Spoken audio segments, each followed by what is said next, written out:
Praise the Lord. எப்படி இருக்கீங்க? இயேசு நாமத்தில் வாழ்த்துகிறேன். ஒரு முக்கியமான வார்த்தையை நாம் தியானிக்க போகிறோம். 1 கொரிந்தியர் 6 அதிகாரம் 20 வசனத்துடைய முன்பகுதி, அந்த முதல் வார்த்தை, நீங்கள் கிரயத்திற்கு கொள்ளப்பட்டிருக்கிறீர்களே. ஆம், இன்றைக்கு நாம் நம்முடையவர்கள் அல்ல, நாம் கிறிஸ்துடையவர்களாக இருக்கிறோம் என்று அறிக்கையிடுகிறோம். இனி நான் அல்ல, கிறிஸ்து நமக்குள் பிழைத்திருக்கிறார் என்றும் அறிக்கையிடுகிறோம். காரணம் என்று சொன்னால், அவர் நம்மை கிரயம் கொடுத்து மீட்டெடுத்திருக்கிறார். அப்படி கிரயம் கொடுத்து மீட்டெடுக்கப்பட்ட அந்த கிரயத்தினுடைய மதிப்பு நம்முடைய வாழ்க்கையில தெரியாமல் இருக்கிறதுனால்தான் சில நேரங்களில் நாம் என்ன பண்றோம் சொன்னா, முன்னோக்கி போகிற அனுபவத்தை விட்டுறோம். அதாவது ஏதோ ஒன்று நம்மை பின்னோக்கி தள்ளுகிறது.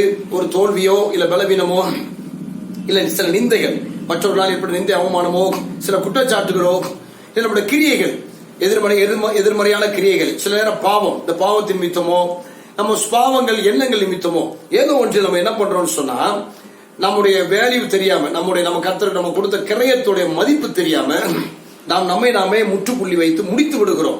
நம்முடைய வாழ்க்கையை இவ்வளவுதான் சொல்லி கணித்து விடுகிறோம். ஆனால் ஒரு முக்கியமான காரியம், இதை நாம் புரிந்து கொண்டு விட்டால், தேவன் நமக்கு இந்த கிரயம் கொடுத்த இந்த கிரயத்துடைய மதிப்பு என்ன அப்படிங்கறத, கிரயம் கொடுக்கப்பட்டவர் இயேசு, அது எல்லாருக்கும் தெரியும். ஆனால் கிரயம் கொடுத்து மீட்கப்பட்ட நீங்க எத்தனையாய் ஒரு முக்கியமான பாத்திரமா இருக்கிறீங்கிறத வேதத்தில் ஒரு வார்த்தையை வைத்து உங்களுக்கு சுட்டி காண்பிக்க விரும்புகிறேன். அதைத்தான் நான் இன்றைக்கு உங்களுக்கு நான் சொல்லும்போது புரியும் என்று நான் நினைக்கிறேன். 1 கொரிந்தியர் 6 அதிகாரம் 19 வசனத்தை வாசித்தீங்கன்னா, உங்கள் சரீரமானது நீங்கள் தேவனாலே பெற்றும் உங்களில் தங்கியும் இருக்கிற பரிசுத்த ஆவியினுடைய ஆலயமாய் இருக்கிறது என்றும் நீங்கள் உங்களுடைய அல்ல என்றும் அறியீர்களா? நல்லா கவனிக்கணும்.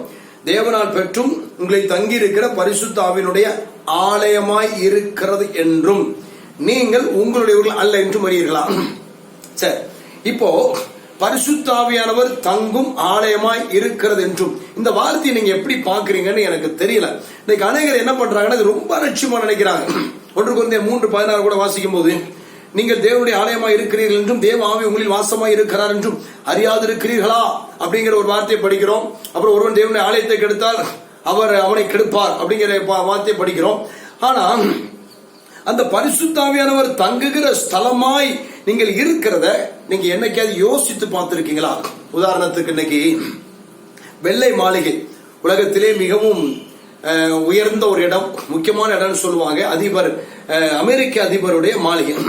இந்த அமெரிக்க அதிபருடைய மாளிகைக்கு என்ன மதிப்பு? இந்த அமெரிக்கால இருக்கிற அதிபர்கள் ஒரு முறை எலெக்ஷன் வரும்போது மாறுதாங்க. அப்போ அந்த அதிபர் மாளிகை, ஒருவேளை அதிபரே இல்லாவிட்டாலும் அதிபர் மாளிகைக்கு என்று ஒரு தனித்துவம் இருக்கிறது. என்னுடைய பிள்ளைகளை, அது ஒரு அதிபர் என்கிற ஒருவர் தங்குகிறார். யார் அதிபராய் தெரிந்து கொள்ளப்படுகிறார்களோ அவர் தங்குகிற ஒரு முக்கியமான ஒரு இடம். அப்ப அதிபர் மாளிகை, வெள்ளை மாளிகை எப்படி சுட்டி காண்பிக்கப்படுகிறது? இன்னைக்கு நம்முடைய ஜனாதிபதி மாளிகை, நம்முடைய பிரதம மந்திரியுடைய இல்லம், இதை கூட நம்ம அதிகமாய் நாம் பிரசித்தப்படுத்தப்பட்டு பிரஸ்தாபப்படுத்தப்பட்டு நாம் கேள்விப்பட்டதில்லை. ஆனால் அமெரிக்க அதிபருடைய மாளிகை என்று சொன்னாலே அதற்கு ஒரு தனித்துவம் கொடுக்கப்படுகிறது. 2வது, ஏர்போர்ஸ் நம்பர் 1, அமெரிக்க அதிபர் பிரயாணம் பண்ணும் விமானம். இந்த விமானத்துக்கு நம்பர் 1 வச்சிருக்கிறார்.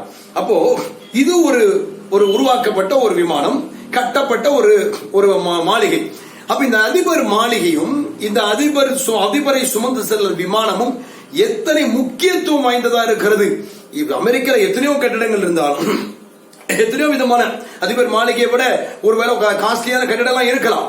ஆனா அது அதிபர் மாளிகை என்பதனால அதற்கு எவ்வளவு முக்கியம், அதுக்கு எவ்வளவு பாதுகாப்பு.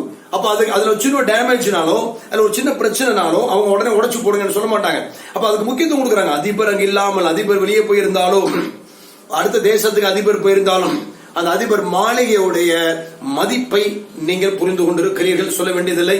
விமானம், என் அன்பு தேவ பிள்ளைகளை, மனிதனால் கட்டப்பட்ட ஒரு பில்டிங், மனிதனால் உருவாக்கப்பட்ட ஒரு விமானம். இதுக்கு இத்தனை முக்கியத்துவம் என்று சொன்னால், இங்கு வேதம் சொல்லுகிறது, வானத்தையும் பூமியும் படைத்த சர்வ வல்லமை உள்ள தேவனாகிய கர்த்தருடைய ஆவியானவர் தங்கும்படி நீங்கள் கிரயம் கொடுத்து மீட்கப்பட்டு தேவனால் வடிவமைக்கப்பட்ட ஆலயம். அப்ப நீங்க என்னைக்காவது இதை கற்பனை பண்ணி பார்த்திருக்கிறீங்களா? நம்ம எப்பவுமே நம்ம சூழ்நிலைகளை, நம்ம குடும்பத்தை, நம்ம பிரச்சனைகளை இதையே நம்ம யோசிச்சுட்டு இருக்கிறோம். நம்ம கொஞ்சம் எப்போது உட்கார்ந்து யோசிக்கணுங்க, கொஞ்சம் கற்பனையாவது பண்ணணும், கற்பனை பண்ணி பார்க்கணும். இப்ப ஆண்டவர் தங்குற ஒரு இடம் அப்படின்னா நம்ம எவ்வளவு முக்கியமான இடம். ஒரு அதிபர் தங்குற மாளிகைக்கே அவ்வளவு இருக்கு, ஒரு அதிபரை சுமக்கிற விமானத்துக்கே அவ்வளவு இருக்கு.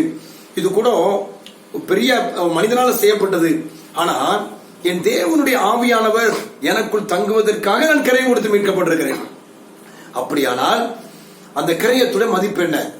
தேவன் தங்குகிற ஒரு ஸ்தலம், தேவனை வாசம் பண்ணுகிற ஒரு ஸ்தலம். அப்ப இந்த ஸ்தலத்தை நான் முதலாவது மதிக்க வேண்டும், அந்த ஸ்தலத்தை நான் கனம் பண்ண வேண்டும். அந்த ஸ்தலத்துக்கு ஒரு முக்கியத்துவம் என்ன? ஐயா, அவங்க மதிக்கிறாங்க. ஒரு இடத்துக்கு போனா நம்மள மட்டமா நினைச்சிட்டாங்கன்னா உடனே தலை குனிஞ்சிடறாங்க.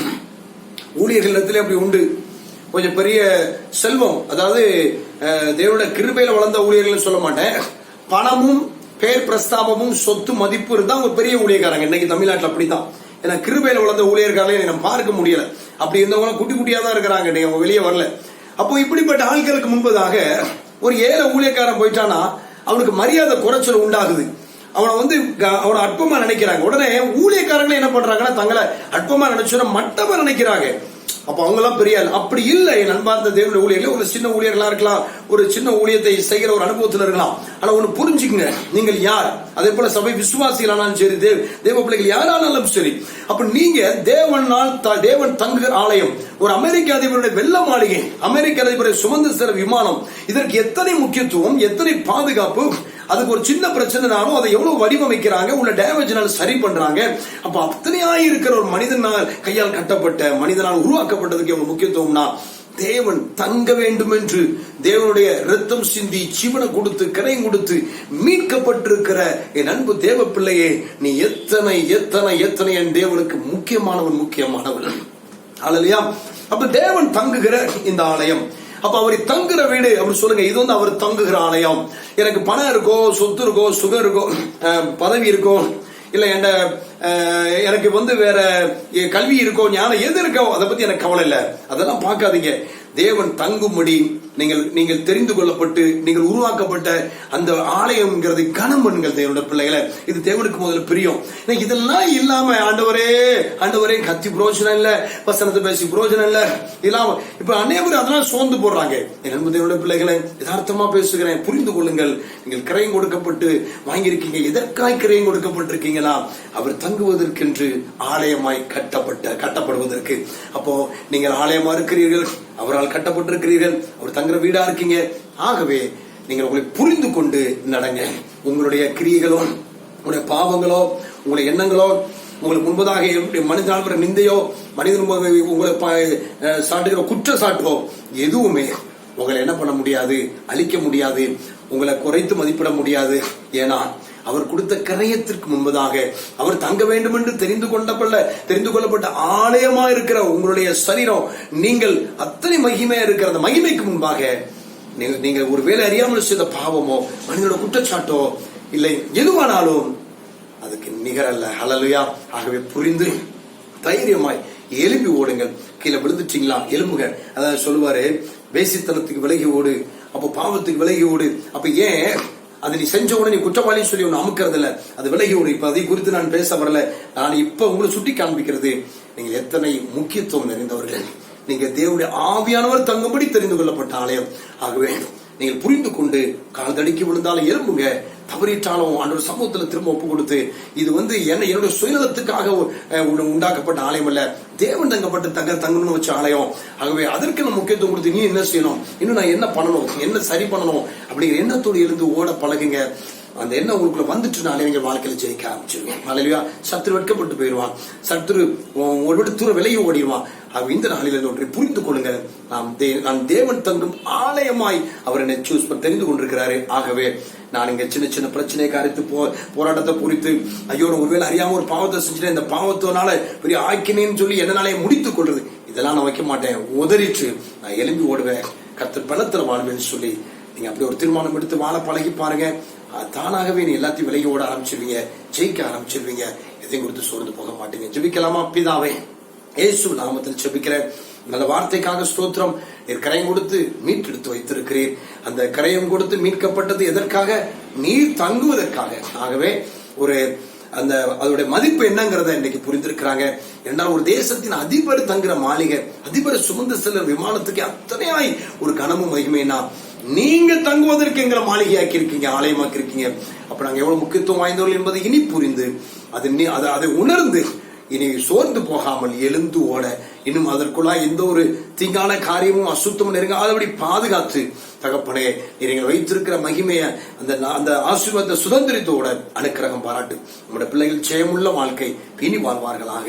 இனி யாரும் முடிஞ்சு போச்சு, தோல்விதான், இனி நான் எழும்ப போறதில்லை, இனி அவ்வளவுதான்ங்கிற வார்த்தை நீ வருவதில்லை சுவாமி. அவர்கள் நீர் தங்கும்படி நியமிக்கப்பட்டிருக்கிற ஆளை என்பதை உணர்ந்து இனி ஜெயமுள்ள வாழ்க்கை, வெற்றியுள்ள வாழ்க்கை, இந்த உலகத்தில் இருக்கிற எந்த காரியமும், எந்த சூழ்நிலையும், எந்த பிரச்சனையும் என்னை மட்டுப்படுத்த முடியாது, என்னை விழுந்து போக பண்ண முடியாது, என்னை அழித்துவிட முடியாது. காரணம், இதற்கெல்லாம் மேல அந்த சர்வவல்லமையுள்ள தேவன் கிரயம் கொடுத்து, தம்மையே கிரயமாய் கொடுத்து என்னை மீட்டெடுத்திருக்கிறார் அப்பா என்பதை நீ பிள்ளைகள் உணர்ந்து ஓட தேவன் அனுக்கிரகம் பாராட்டுவீராக. ஒரு ஜெயமுள்ள வாழ்க்கை வாழ்வதற்கு உதவி செய்வீராக. இந்த நெருக்கடியான காலங்களில் எதுவும் தங்களை சேதப்படுத்தாது, எதுவும் எங்களை பாதிக்காது என்பதை உணர்ந்து உடைய பிள்ளைகள் வாழ்வதற்கு அனுக்கிரகம் பாராட்டும். எதிர்பார்க்க நன்மையை தாரும், வெற்றியை தாரும். உடைய பிள்ளைகள் அப்பா ஸ்தோத்திரம், நல்ல வேலையை கொடுங்க அப்பா ஸ்தோத்திரம். குழந்தை பாக்கியம் காத்திருந்தா குழந்தை பாக்கியத்தை கொடுங்க. திருமண தடைகள் நீங்கி திருமணங்கள் நடக்கட்டும். உடைய பிள்ளைகள் அயல் தேசத்துல தடைப்பட்டு இருந்தால் அப்பா அவங்களை சுதந்திரமாக ஊருக்கு வருவதற்கு அனுக்கிரகம் பாராட்டுங்க. வாசலை திறந்து கொடுங்க, நன்மையை தாருங்க. மனதார வாழ்த்துகிறேன். தொழில் செய்யும் தொழில் வியாபாரத்தை ஆசீர்வதியும் இயேசு நாமத்தில் பிதாவே, ஆமென். கர்த்தர் ஆசீர்வதிப்பாராக. தொடர்ந்து உங்களுக்கு ஜெபித்துக் கொள்கிறேன். உங்களுக்கு மேலும் ஜெப உதவி ஆலோசனை தேவைப்பட்டால் 9344492243 எண்ணுக்கு நீங்கள் என்னை அழைக்கலாம். உங்களுக்கு ஜெபிக்க காத்திருக்கிறேன். ஆமென்.